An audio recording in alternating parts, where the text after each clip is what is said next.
C'est parti, il va falloir qu'on s'active encore beaucoup plus. Salut à tous, aujourd'hui on se retrouve pour faire l'avant-match de cette rencontre entre Bournemouth et Arsenal. Et à la part je vais faire un petit avant-match aussi sur le match entre Liverpool et Chelsea qui va se jouer dimanche. Mais on va commencer par d'abord parler du match entre Bournemouth et Arsenal. Retour de trêve international. Et il y a beaucoup de choses à évoquer. On va parler de certains joueurs, de voilà comment ils se sont débrouillés lors de leur trêve internationale. Voilà, on va aussi parler voilà de qu'est-ce que voilà on a pu faire lors des derniers matchs avant la trêve. Et surtout, on va pouvoir maintenant commencer par parler de l'équipe.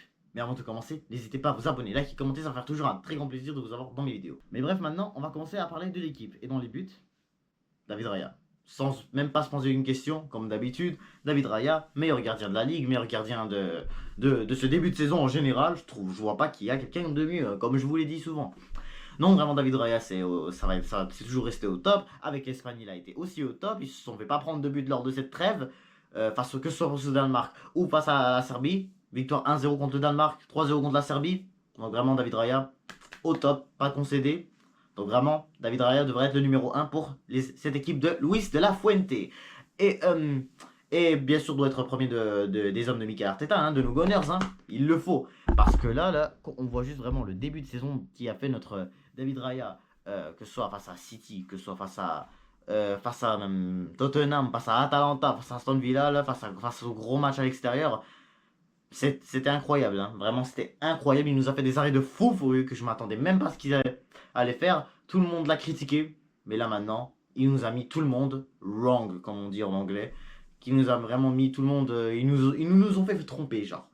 Même en tant que supporter des Gunners, je le dis. La défense, je vais bien sûr aller à gauche avec Ricardo Calafiori, à droite avec Jurien Timber. Non, non, laisse faire, l'inverse. Jurien Timber à droite, Jurien Timber à gauche, ouais, et Calafiori à droite. Ah ouais, hein, Calafiori, lui qui nous a mis le but de la saison pour les Gunners.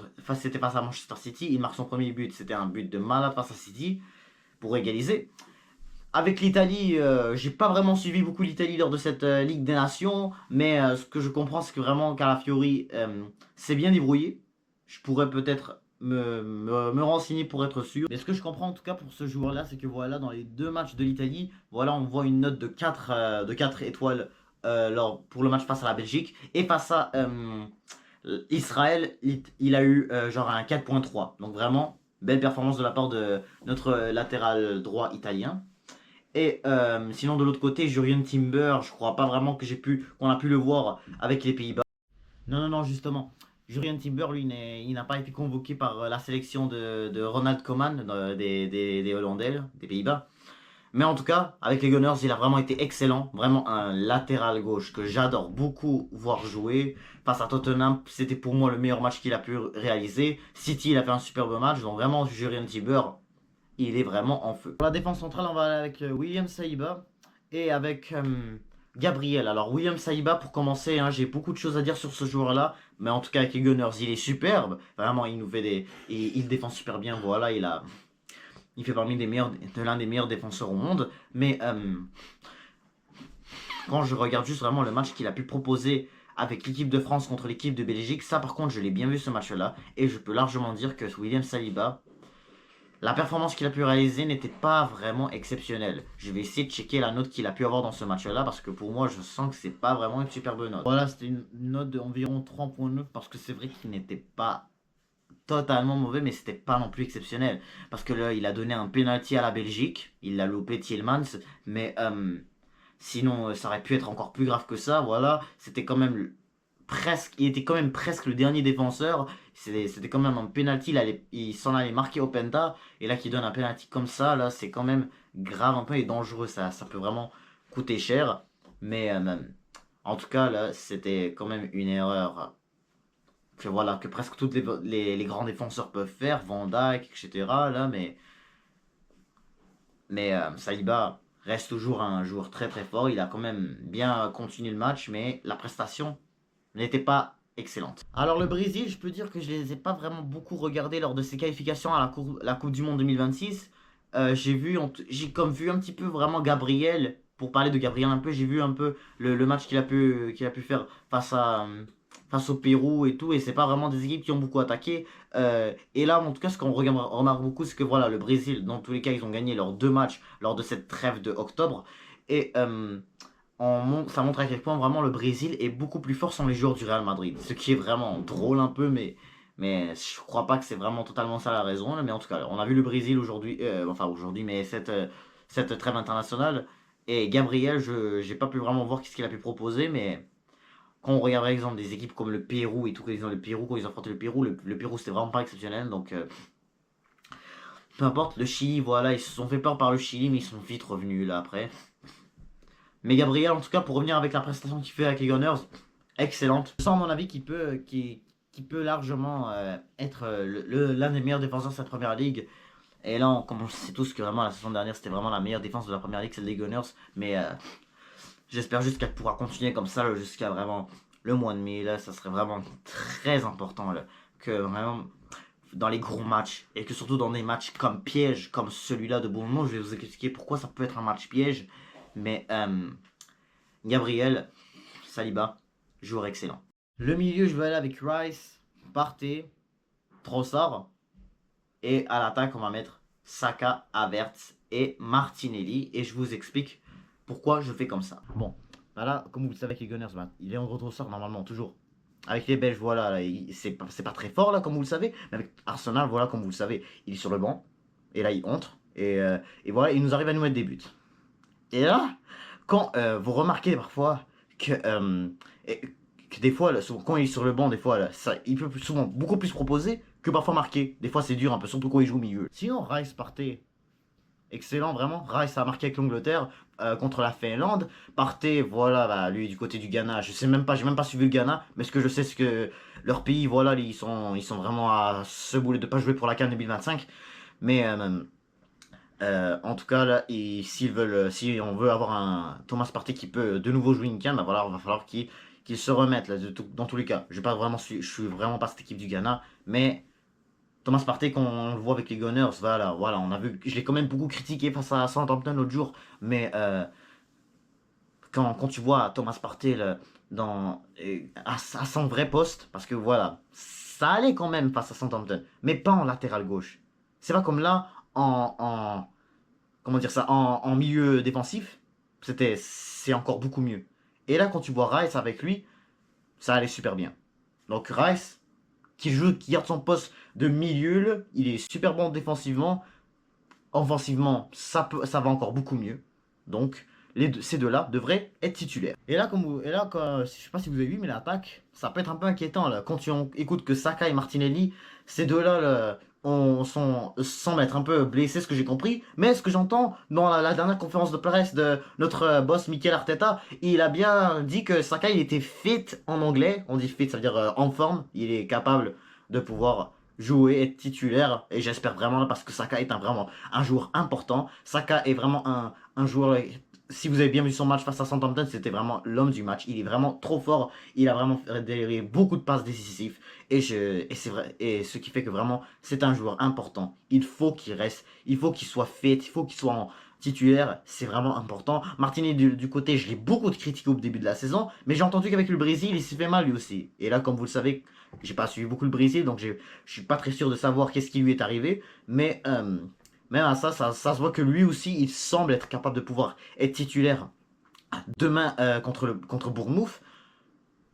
Mais sinon, s'ils sont pas là, bah, Raheem Sterling, lui, faut dire que son match face à Southampton, vraiment, je l'ai vraiment haï totalement. Vraiment, l'erreur qu'il a fait pour laisser Southampton marquer, ça par contre, c'était vraiment terrible. C'est vraiment des erreurs que j'ai vraiment plus du tout envie de voir dans un match de Gunners. Mais peu importe, peu importe, voilà, dans certains matchs, il peut être parfois en forme. On le connaît bien ce joueur parfois, là, que ce soit avec City, que ce soit avec Chelsea dans le temps. Là. Ensuite, Kai Havertz, bah, avec l'Allemagne, voilà, j'ai entendu qu'il a eu comme une petite blessure, donc il ne pouvait pas vraiment se joindre à la sélection allemande. Mais je sais pas, je suis pas très sûr, est-ce qu'il va pouvoir être titulaire? Je comprends que oui, un peu. Parce que j'ai compris que oui, parce que vraiment, c'était pas énorme ce qu'il a eu. Donc vraiment, le but, c'est qu'il se repose dans notre camp à nous. Et que vraiment, il se déplace pas en Allemagne, voilà, il a besoin de se reposer un peu. Et je suis certain qu'il pourra être en forme, donc Havertz au milieu. Et là, maintenant, comme vous le savez, Maintenant, on a 0 défaite cette saison. On a toujours 0 défaite, contrairement à Liverpool, contrairement à Bayern, contrairement à Real Madrid, contrairement à Barça. Là, en toute la saison, 0 défaite. Il n'y a que City qui ont toujours pas perdu en plus de nous. Donc, vraiment, va falloir qu'on continue comme ça. C'est vraiment un très bon début. Contrairement aux 2 dernières saisons, lorsqu'on vraiment s'est mis dans la course au titre, on a eu vraiment des défaites au début de saison, voilà, contre Lens, contre je sais pas quoi, là, mais en tout cas, là, rendu là maintenant, toujours 0 défaite. Là maintenant, on est maintenant à 7 matchs de Première Ligue, là ça va être le 8e. Ensuite, on a 2 matchs de Champions League et un match de Carabao Cup.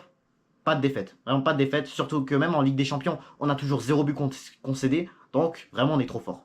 Et là maintenant, je vais vous expliquer pourquoi je trouve que ce match contre Bournemouth pourrait être un match un peu piège. Parce que on sait que Bournemouth, quand on va chez eux, c'est pas toujours simple. Mais la dernière fois qu'on est allé chez eux, on leur a mis un 4-0. Si je me rappelle bien, la saison dernière, il y a un an. C'était il y a un an et un mois, là, si je me trompe pas. Mais quand tu regardes, vraiment quand ils ont accueilli Chelsea récemment, là, c'était au mois de septembre dernier. euh, ils se sont fait prendre un but de fin de match de Christopher Nkunku, mais ils ont loupé un penalty. Au début de. C'était en première mi-temps, là, ils avaient loupé un penalty. Mais ensuite, on sait très bien, ils ont maintenant un Kepa Arrizabalaga qui est au Real Madrid. Il est maintenant à Bournemouth. Donc, si vraiment il montre qu'il est en feu, parce qu'il y a des journées que. Voilà, ils sont là. Waouh, il est fort, il est fort. Mais non, mais en vrai, c'est quand même un gardien qui est tellement gaze. Hein. Faut pas vraiment dire n'importe quoi, là. Parce que. On le connaît bien, on l'a vu avec Chelsea, on l'a vu avec le Real, et vraiment, il n'y avait pas vraiment beaucoup de personnes qui étaient impressionnées de ce gardien, à part, voilà, les supporters de Chelsea se disaient Kepa devrait être là devant Mendy, ça reste quand même n'importe quoi. Hein. Mais ça montre à quel point, là, cette équipe de Bournemouth pourrait pas être simple. Ils ont fait 2-2 avec United la saison dernière, ils ont voilà, fait un match difficile. Se sont fait quand même prendre un 4-0 par Liverpool. Mais quand City, exemple, se sont déplacés chez eux, c'était juste une victoire d'un but de différence. Donc vraiment, ils peuvent vraiment te faire un match compliqué. Hein. Ils peuvent même t'avoir. Et à mon avis, je pense qu'on va pouvoir s'imposer sur le score de 3-0. Ça pourrait être vraiment déjà assez pour un match pour vraiment être de retour de la trêve internationale et que vraiment on s'y remette parce que comme vous le savez, le week-end prochain, c'est vraiment un match important. Liverpool qu'on va faire face à domicile. Donc vraiment que tu ne gagnes pas ce match-là, ça peut vraiment te faire beaucoup de pression, surtout que si bien sûr Liverpool ils affrontent Chelsea ce week-end et bien sûr City ils affrontent Wolves ce dimanche. Donc vraiment la victoire va être très importante, surtout que tu joues les premiers là avant City puis Liverpool par la suite. Donc vraiment là avant ce gros choc face aux hommes de Arne Slot, faut qu'on l'emporte face aux hommes de Bournemouth. Donc voilà, c'est la fin de ce débrief. Donc encore une fois, hein, je sens vraiment qu'on est prêt. Je sens vraiment que les joueurs, ils vont être capables d'être bien en forme avant de finir cet avant-match.